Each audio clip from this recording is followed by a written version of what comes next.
Well, hello again. This is going to be a 2-for-1 special. It seems while I was making my response video to that guy, he was making this video here as a response to Blue Marble Science. And let's listen a little bit to what he has to say. If the moon is 90 degrees or more from the observer, it's below the horizon. We only have a 180-degree field of view, 90 to the east, 90 to the west. Anything over 90 degrees is effectively below the horizon from the observer, correct? I'm not losing you guys, am I? Okay, so this is that guy's problem right here. So this explains why he's saying all of this. If this is local solar noon, 6 p.m. should be at 90 degrees, and midnight should be at 180 degrees relative to the sun from local solar noon. But the problem is, he's saying that Chicago, Illinois can see the sun at 4:10 p.m., so it has to be 62.5 degrees from midnight. And that's not the case. So let me just give a little diagram. So this represents his original observation from Daytona. And as I stated in my last video, here's the Earth, and the Earth spins on its axis like this. Now here, the Earth is in the way of the sun, so it appears dark. It's night. Oh,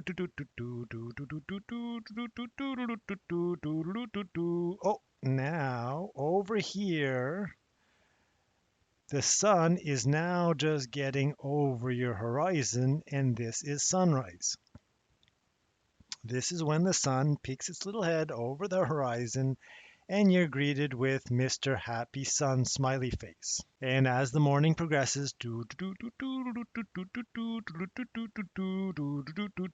oh, now the sun's rays become parallel with your meridian, and that is now local solar noon, which is where the sun crosses your meridian. And then everything after that is afternoon. Oh,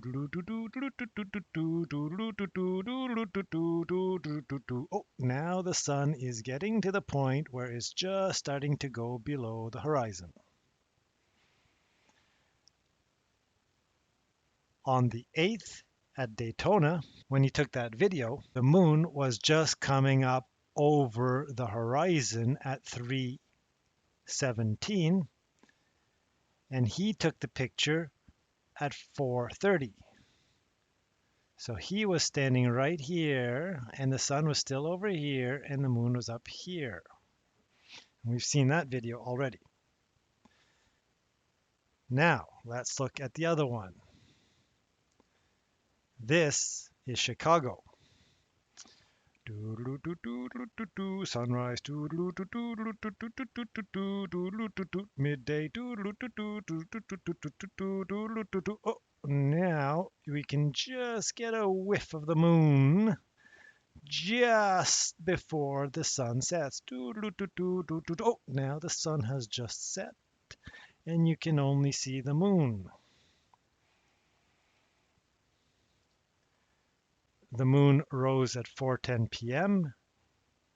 in Chicago, December the 11th. The sun set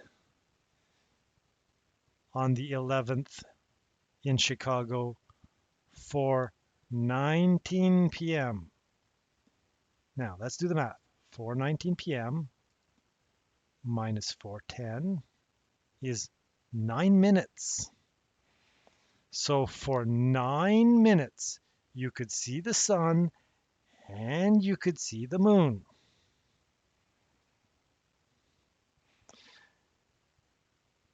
Now, thanks to my last video, I also took the spreadsheet and I modified it to include, there's December 8th, for Daytona. And here is December 11th, Chicago, Illinois. Okay, there's Chicago, Illinois, December 11th. The sun rises at 7:07. Local solar noon is 11:43 a.m. Sun sets at 4:19 p.m. And for the moon, 4:10 p.m., 11:45 p.m., and 7:27 a.m.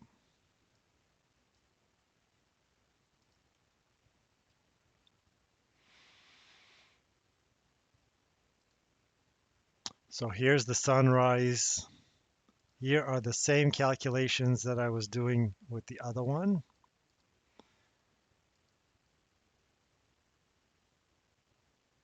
But high moon was 11:45 p.m. and solar noon was 11:43 a.m. If this is the sun at 11:43 a.m. and 12 hours later, 11:43, the moon is up here. The moon has to get to here at 11:45 p.m. So it's 12 hours and 2 minutes. That means that the moon lags the sun by 180.5 degrees.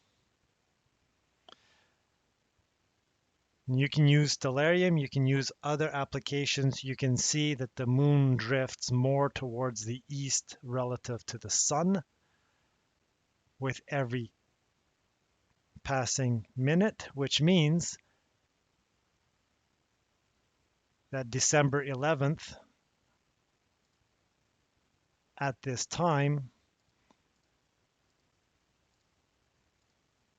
the moon had technically already passed 180 degrees.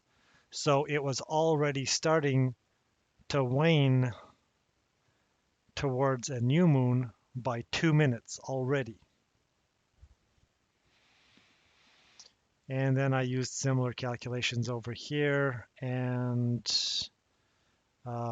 this is a little bit weirder because now it's more than, because I've already got more than 180 degrees.